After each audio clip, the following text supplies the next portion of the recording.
নমস্কার। কবিতা চলন্ত গাড়ি, কলমে ও কণ্ঠে আমি সুকুমার গড়াই। জীবন যেন গতিময় সবার, কত থেকে সব ছোটাছুটি, আজ এখানে কাল ওখানে চলছে যেন লুটোপুটি। কত পরিবার আত্মীয় স্বজন, নিতে হয় খবরাখবর, তাই তো জীবন চলন্ত গাড়ি, চলছে বেশ জবর।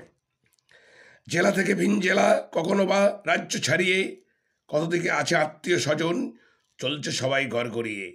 জীবন যেন এক চলমান যান, সারা জীবন কত ঘোরাঘুরি, বিপদ আপদ লেগেই আছে, তাই তো কত দৌড়াদৌড়ি। কাজে অকাজে কত ছোটা, নেই বুঝি তেমন থামা, জীবনের গতিবৃদ্ধি পাচ্ছে, তাকিয়ে দেখছে মামা। সাবধানে হোক পথ চলাচল, পঞ্চ ইন্দ্রিয় সজাগ রেখে, জীবনের পথ চলা চলবেই, থাকবে সবাই দুঃখে সুখে। জীবনের দাম কার কতটুকু, উত্তর অত নয় সোজা, জীবনের বেগ চলছেই চলবে, তারই মাঝে নাও মজা। নমস্কার, সবাই ভালো থাকবেন, সুস্থ থাকবেন।